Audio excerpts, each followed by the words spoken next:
नमस्कार साथियों, स्वागत करता हूं मैं आप सभी का आपके अपने चैनल मैथ ट्रिक्स पर। तो साथियों, जैसा कि आप जानते हैं, हमने टॉपिक वाइज यहां पर सीरीज शुरू की है जो सभी प्रकार के कॉम्पिटिटिव एग्जाम्स के लिए हेल्पफुल रहने वाली है।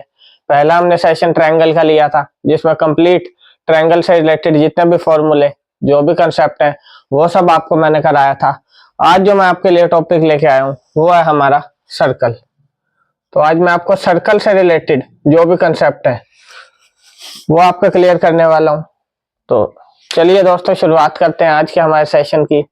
सबसे पहले एक बार जिसने भी अभी तक चैनल को सब्सक्राइब ना किया हो, फटाफट से एक बार इसे सब्सक्राइब कर लें और वीडियो को अपने दोस्तों के साथ लाइक और शेयर कर दें। तो दोस्तों, बात करूं मैं एक सर्कल की। सर्कल आप सभी ने सुना ही होगा, छोटी क्लासों से आप पढ़ते आ रहे हैं। तो सर्कल हमारा एक गोल फिगर होता है और ये हो गया हमारा सेंटर ऑफ सर्कल। अब सर्कल में जो आपकी टर्म्स आती हैं, सबसे पहली टर्म आ जाती है डायमीटर ऑफ सर्कल।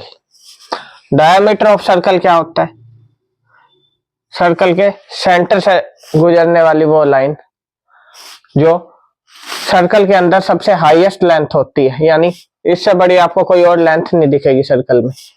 तो हाईएस्ट लेंथ होती है, इसको मैं ए बी लेट कर लूं, ये हो जाता है हमारा डायमीटर। डायमीटर यानी व्यास। डायमीटर को बोलते हैं डी, यानी इसमें क्या हो गया हमारा ए बी। ए बी क्या हो गया हमारा? Diameter of circle. तो डायमीटर क्या हो गया? जो सबसे लंबी लेंथ एक सर्कल के अंदर हो सकती है, वो हो गया हमारा डायमीटर ऑफ सर्कल, या फिर इसको क्या बोलेंगे? Longest chord in a circle. Longest chord in a circle. एक सर्कल में सबसे लंबी जो आपकी कॉर्ड हो सकती है, उसको हम बोल देते हैं यहाँ पे डायमीटर ऑफ हमारा सर्कल। अब नेक्स्ट टर्म आती है रेडियस। अब रेडियस क्या होती है? सर्कल के सेंटर से किसी भी किनारे को टच करने वाली सर्कल के, ये सभी क्या होंगी? आपकी रेडियस। एक ऐसी लाइन जो सर्कल के सेंटर से निकलती है और सर्कल को टच करती है, उसको क्या बोलते हैं? रेडियस, जिसे हम आर से डिनोट कर देते हैं। रेडियस क्या होती है? हमारी डायमीटर की हाफ। क्या हो जाती है रेडियस? हमारी डायमीटर की हाफ। तो अगर डायमीटर आपका डी है तो रेडियस क्या हो जाएगी? आपकी d/2। उम्मीद करता हूं यहां तक ये बेसिक चीजें थी जो मैंने आपको बताई, डायमीटर और रेडियस ऑफ सर्कल। नेक्स्ट अब आगे मैं बात करूं, अब बात आती है फॉर्मूले की। फॉर्मूले में सबसे पहले मैं बात करूं तो हमारा आता है area of circle. Area of circle. तो एरिया ऑफ सर्कल का फॉर्मूला हमारे पास क्या होता है? पाई आर स्क्वायर। ये भी आप सभी ने पढ़ा होगा। एरिया ऑफ सर्कल क्या हो जाता है हमारा? पाई आर स्क्वायर। और पाई की वैल्यू हमारी क्या होती है? या तो आप 22/7 ले सकते हैं या फिर 3.14। क्या ले सकते हैं? या तो 22/7 या फिर 3.14। और कई बार क्वेश्चन में हमें मेंशन किया होता है कि हमें 3.14 लेना है या फिर 22/7 लेना है। तो ये हो गया हमारा एरिया ऑफ सर्कल। तो एरिया क्या होता है हमारा? पाई आर स्क्वायर।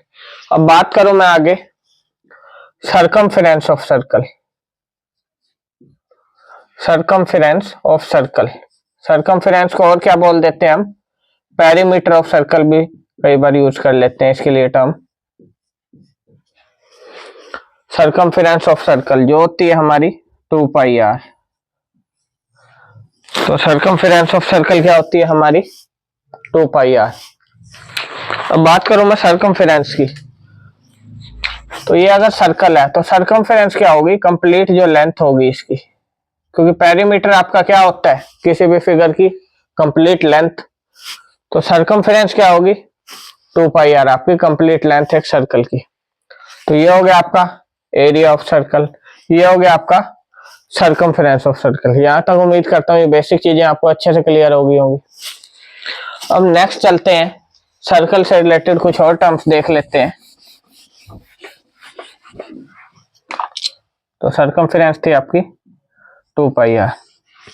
नेक्स्ट एक हमारे पास टर्म आती है sector of a circle. Sector of a circle. इससे रिलेटेड क्वेश्चन भी लगभग सभी तरह के कॉम्पिटिटिव एग्जाम्स में पूछे जाते हैं। तो एक इंपॉर्टेंट टॉपिक है ये आपका सेक्टर का। फिर से मैं एक सर्कल ड्रॉ कर लेता हूं। अब बात हो रही है सेक्टर की। ये मैंने एक रेडियस ले ली, ये भी क्या होगी रेडियस। ये ओ सेंटर हो गया, ये ए और ये बी। तो ये ओ ए भी क्या होगा आपका एक सेक्टर, सेक्टर ऑफ सर्कल। ये होता है आपका सेक्टर ऑफ सर्कल। ये आपका एंगल गिवन होता है, मान लो इसको थीटा लेट कर लिया मैंने। ये क्या हो जाता है आपका ये वाला पोर्शन ओ ए बी, ये हो गया आपका सेक्टर ऑफ सर्कल। अब सेक्टर भी सर्कल में दो टाइप के आते हैं आपके। एक तो हो गया हमारा मेजर सेक्टर और सेकंड जो आता है वो हो गया हमारा माइनर सेक्टर। एक हो गया हमारा मेजर सेक्टर और जो सेकंड हमारा होता है वो होता है हमारा माइनर सेक्टर। अब मेजर और माइनर में क्या डिफरेंस है, जैसे कि आपने पढ़ाई हो, मेजर का मतलब बड़ा, माइनर यानी छोटा। तो यानी जो छोटा पोर्शन है आपका ओ ए बी, ये वाला पोर्शन सिर्फ ये हो गया आपका माइनर सेक्टर। कौन सा सेक्टर हो गया माइनर सेक्टर। तो मेजर कौन सा होगा, ये जो आपका बाकी एरिया बचे, यानी इस एंगल, ये वाला एंगल, इसको मैं एक्स लेट कर लूं तो ये जो आपका एरिया बच गया, ये वाला पूरा एरिया, ये हो गया आपका मेजर सेक्टर। तो ये दो टर्म मैं उम्मीद करता हूं आपको क्लियर होगी होंगी। कौन कौन सी, सबसे पहले हमारा sector of a circle. Sector क्या हो गया, जो सर्कल की दो रेडियस के बीच का area, area between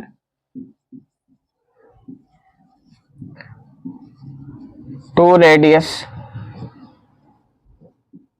of a circle. दो जो आपकी रेडियस की लेंथ है उनके बीच का एरिया क्या होता है हमारा सेक्टर। सेक्टर में हमारे पास दो टाइप के सेक्टर आ जाते हैं। फर्स्ट है हमारा माइनर सेक्टर और सेकंड है हमारा major sector.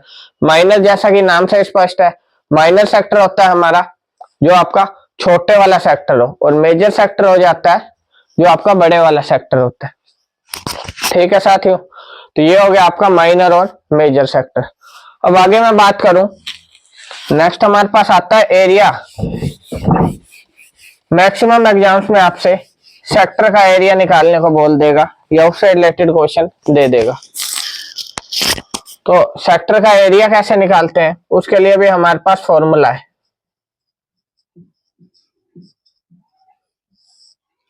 Area of sector, इसका फॉर्मूला होता है theta upon 360 into pi r square. अब ये कैसे आता है फॉर्मूला, वो भी मैं आपको याद करने का तरीका बता देता हूं।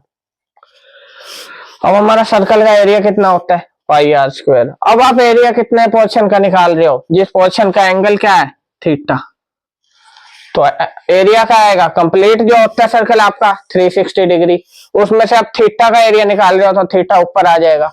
थीटा अपॉन में 360 इंटू पाई आर स्क्वायर, क्योंकि एरिया का ही तो हिस्सा होगा वो। अब जैसे एक एग्जांपल लो, मान लो थीटा की वैल्यू दी हुई है मेरे को 90 डिग्री और एक सर्कल की रेडियस दे दी मेरे को 7 सेंटीमीटर। मेरे को कह रहा है कि इसका एरिया बताओ। किसका एरिया, सेक्टर का एरिया।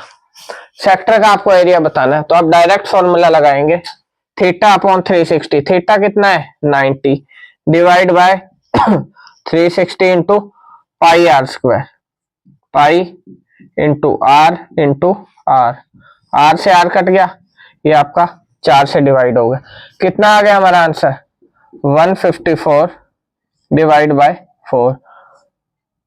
2 से चाहे आप कट कर सकते हैं, 77/2 सेंटीमीटर स्क्वायर। ये आपका सेक्टर का एरिया आ गया। किसका एरिया आ गया सेक्टर का। कौन सा सेक्टर का, माइनर सेक्टर का। मेजर सेक्टर का पूछ ले तो वो कैसे निकालूं, अब इसी क्वेश्चन में कहे मेजर सेक्टर का एरिया बताओ, तो मेजर सेक्टर का एंगल कितना बच गया 360 में से 90 तो माइनर में आ गया, तो बाकी का 270 बच गया। तो मेजर का एरिया क्या होगा 270 upon 360 into pi r square. ये आपका मेजर का एरिया निकल आएगा, एरिया ऑफ मेजर सेक्टर। तो कोई भी आपसे क्वेश्चन पूछ ले यहाँ पे तो आप इस फॉर्मूले की हेल्प से उस क्वेश्चन को सोल्व कर सकते हैं। उम्मीद करता हूँ सेक्टर का कंसेप्ट आपको सर्कल में क्लियर हो गया होगा। दोस्तों अगर सेशन पसंद आ रहा हो तो फटाफट से एक बार इसे लाइक और शेयर कर दें, और हमारे चैनल को अभी तक सब्सक्राइब ना किया हो तो ऐसे ही बेहतरीन सेशन पाने के लिए फटाफट से इसे सब्सक्राइब कर लें। तो अब चलते हैं दोस्तों नेक्स्ट कंसेप्ट की तरफ। ये था हमारा सेक्टर ऑफ ए सर्कल। तो area of circle pi r square, perimeter of a circle क्या होता है हमारा 2 पाई आर। अब आ गया area of sector theta upon 360 into pi r square. Next एक सर्कल में टर्म यूज होती है हमारी कॉर्ड।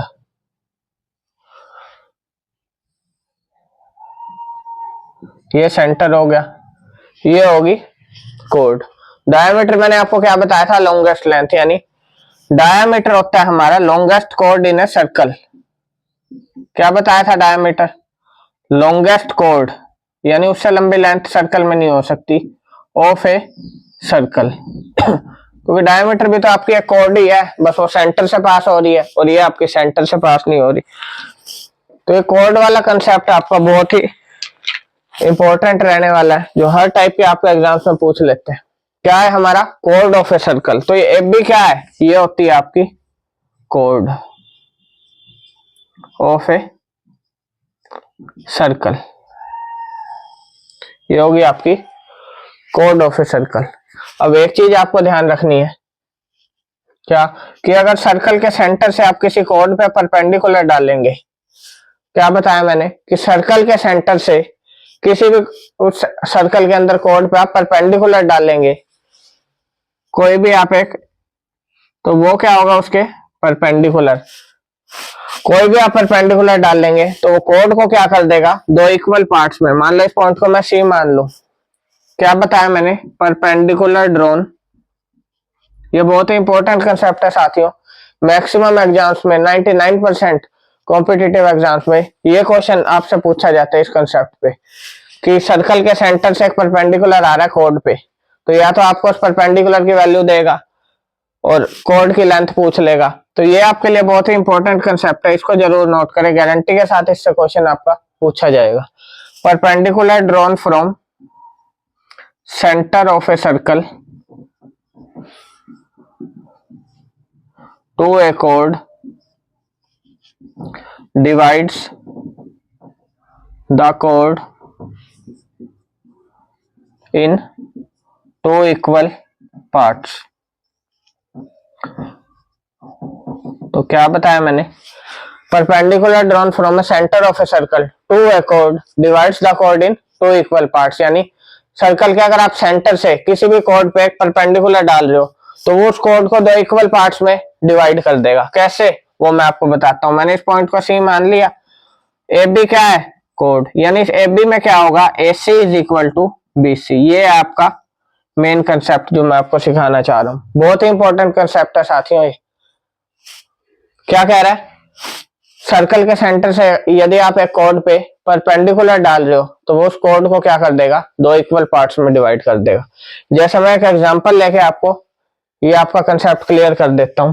मान लो मेरे को ये कोई भी सर्कल दे दिया, ये आपकी कॉर्ड होगी ए बी, क्या दे दिया, एक कॉर्ड दे दिया आपको ए बी। अब साथियों मेरे को कह रहा है कि एक सर्कल है जिसकी रेडियस कितनी है, 6 सेंटीमीटर। सर्कल की रेडियस क्या है, 6 सेंटीमीटर, और डिस्टेंस दे दिया आपको, कौन सा डिस्टेंस, सर्कल के सेंटर से कॉर्ड का डिस्टेंस, यानी ये वाला जो डिस्टेंस है ये आपको दे दिया कितना, 8 सेंटीमीटर। ठीक है, डिस्टेंस दे दिया, distance from centre of circle to the chord is 8 centimetre. अब आपको कहेगा कि लेंथ ऑफ कॉर्ड बताओ, तो इस टाइप के क्वेश्चन पूछे जाते हैं। क्या कह रहा है, लेंथ ऑफ कॉर्ड क्या होगी वो आपको यहाँ पे बताना है। तो अब लेंथ ऑफ कॉर्ड कैसे निकालेंगे, मैंने क्या बताया कि सर्कल के सेंटर से कॉर्ड पे क्या होता है, एक परपेंडिकुलर जो कॉर्ड को 2 इक्वल पार्ट्स में डिवाइड कर देता है। अब अगर मैं ये लाइन ड्रॉ करूं तो ये क्या है, हमारी रेडियस ऑफ सर्कल, जिसकी वैल्यू कितनी गिवन है, 6 सेंटीमीटर। अब ये 6 गिवन है, ये 8, तो अगर आपने पाइथागोरस थ्योरम पढ़ी हो तो राइट एंगल ट्रायंगल में पाइथागोरस थ्योरम कैसे लगती है? सॉरी, इसको हम रेडियस को क्या ले लेंगे, तो अगर ये 6 सेंटीमीटर है तो पाइथागोरस थ्योरम अगर मैं अप्लाई करूं क्या होता है, परपेंडिकुलर का स्क्वायर प्लस बेस का square is equal to hypotenuse का स्क्वायर। और आपने मेरे से ट्रिपलेट्स पढ़े हो तो एक मैंने ट्रिपलेट बताया था आपको 6 8 10, यानी इसकी वैल्यू 6 है, इसकी 8 है, तो इसकी क्या हो जाएगी 10 सेंटीमीटर। कोड की लेंथ क्या होगी, अब ये सेंटर तक तो कितना है हाफ, क्योंकि ट्रायंगल में तो सिर्फ ये हाफ लेंथ आ रही है, तो कोड की लेंथ क्या हो जाएगी 10 प्लस में 10 20 सेंटीमीटर, यानी जो लेंथ ऑफ कोड आ गई आपकी वो कितनी आ जाएगी 20 सेंटीमीटर। तो इस टाइप से आपको इन क्वेश्चंस को करना है जब भी कोई आपसे ऐसा क्वेश्चन पूछ ले। तो उम्मीद करता हूँ ये कोड वाला कंसेप्ट क्लियर हो गया होगा। ठीक है साथियों, अब नेक्स्ट आपको बता दूं, नेक्स्ट में क्या है साथियों, एक हमारे पास टॉपिक आता है सर्कल में सेगमेंट का, minor segment and major segment. अब ये क्या होते हैं ये भी मैं आपको बता देता हूँ। तो मान लो मैंने एक सर्कल ड्रॉ किया, ये सेंटर हो गया ओ इसका, ये क्या बन गया हो, ये भी मेरा सेक्टर ऑफ ए सर्कल, अभी मैंने आपको बताया। तो ये सेक्टर हो गया। मान लो एक आपने यहाँ पे कोड बना दी ए बी, तो अब आपसे पूछेगा एरिया ऑफ माइनर सेगमेंट बताओ। सेगमेंट होते हैं हमारे पास दो टाइप के, एक होता है हमारे पास minor segment and the other is major segment. Minor और मेजर सेगमेंट दो टाइप के आपके पास सेगमेंट आते हैं सर्कल में। अब माइनर सेगमेंट क्या होता है, the area between sector and, ये जो आपका ट्रायंगल बन रहा है, sector and the triangle of a circle is called segment, यानी जो आपका ये वाला पोर्शन है ये क्या होगा सेगमेंट। अब जैसे आपका माइनर सेक्टर और मेजर सेक्टर था, वैसे ही आपका क्या होगा minor sector and minor segment and major segment. तो ये क्या हो गया आपका माइनर सेगमेंट, मेजर सेगमेंट क्या होगा जो रिमेनिंग आपका रहेगा। ठीक है साथियों, अब बात करूं मैं फॉर्मूले की, तो क्या होता है एरिया ऑफ, मान लो माइनर सेगमेंट का निकालना है। ये क्वेश्चन दोस्तों पूछे जाते हैं लगभग सभी कॉम्पिटिटिव एग्जाम्स में। एरिया ऑफ माइनर सेगमेंट क्या होता है, एरिया ऑफ सेक्टर, कौन सा, इस सेक्टर के एरिया में से अगर मैं ट्रायंगल का निकाल दूं तो मेरा सेगमेंट का एरिया नहीं आ जाएगा, बिल्कुल आ जाएगा। Area of sector minus area of triangle, यानी ये वाला ओ ए बी आपका जो ट्रायंगल बन रहा है। तो सेक्टर में से अगर आप ट्रायंगल का एरिया घटा देंगे तो आपका किसका आ जाएगा माइनर सेगमेंट का एरिया। तो ये भी एक इंपॉर्टेंट टॉपिक था सेगमेंट का आपका जो सर्कल में पूछा जाता है। अब एक चीज और आती है दोस्तों, वो भी आपको क्लियर कर दूं, इस पर भी एक नया क्वेश्चन जरूर पूछा जाता है।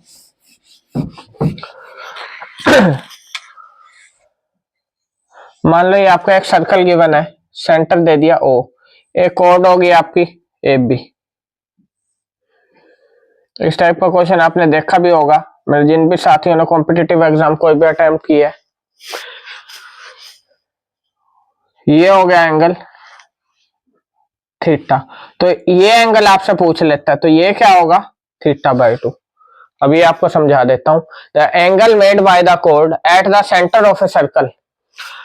अगर कोई भी कोड एक सर्कल के सेंटर पे एक एंगल बना रही है, तो जो एंगल वो सर्कल की परिधि पे बनाएगी यानी पेरीमीटर पे या सर्कमफेरेंस पे बनाएगी, वो उसका क्या होगा डबल, यानी angle made by code at the centre of circle, circle के सेंटर पे जो एंगल बनेगा, सेंटर वाला एंगल क्या होगा 2 times angle made at circumference. I hope ये चीज आपको समझ आ गई होगी कि किसी भी कोड द्वारा किसी भी सर्कल के सेंटर पे बनाया गया जो एंगल होगा वो सरकमफेरेंस पे बनाए गए एंगल के क्या होगा, डबल होगा। यानी अगर ये थीटा है तो ये क्या होगा, थीटा बाय 2। ये थीटा है तो ये क्या होगा, 2 थीटा। उम्मीद करता हूँ ये चीज समझ आ गई होगी। जैसे अगर तो इस पर क्वेश्चन पे पूछ लेते हैं कि आपको सेंटर का एंगल दे दिया तो वो बताओ। जैसे मेरे को ये दे दिया 30 डिग्री, मेरे से पूछेगा ये एक्स की वैल्यू बताओ, ये एंगल एक्स है तो कितना हो जाएगा इसका, हाफ यानी 15 डिग्री। ठीक है साथियों। और एक सिंगल कोड, ये भी कंसेप्ट जरूर नोट करें कि कोई भी एक सिंगल कोड सर्कल के जितने भी जो भी सरकमफेरेंस पर कहीं भी कोई एंगल बनाएगी वो सभी क्या होंगे, इक्वल। यानी इस कोड द्वारा ये एंगल भी अगर बनाए, इसकी वैल्यू पूछे तो इसकी भी क्या होगी, एक्स यानी 15 डिग्री। तो ये बहुत ही छोटे छोटे कंसेप्ट है जो सर्कल वाले चैप्टर में आपसे पूछ लेता है। ठीक है साथियों। तो ये थे दोस्तों बेसिक कंसेप्ट जो हर टाइप के कॉम्पिटिटिव एग्जाम्स में सर्कल से रिलेटेड जो भी क्वेश्चन पूछते हैं। लगभग सभी क्वेश्चन मैंने आपको यहाँ पर सभी टर्म्स क्लियर करा दिए हैं। मैक्सिमम क्वेश्चन इन्हीं में से पूछे जाते हैं। उम्मीद करता हूँ साथियों सेशन पसंद आया होगा। दोस्तों अगर सेशन पसंद आया तो वीडियो को लाइक और शेयर करें और हमारे चैनल को सब्सक्राइब करें। इसी के साथ धन्यवाद दोस्तों। नेक्स्ट सेशन में फिर आपके लिए एक नया टॉपिक लेके आएंगे और उससे रिलेटेड जो भी कंसेप्ट है वो सभी आपको क्लियर करेंगे। नए वीडियोस की इंफॉर्मेशन के लिए आप हमारे टेलीग्राम चैनल को ज्वाइन कर सकते हैं जिसका लिंक इस वीडियो के डिस्क्रिप्शन में अवेलेबल है। इसी के साथ धन्यवाद साथियों, आपका दिन शुभ हो।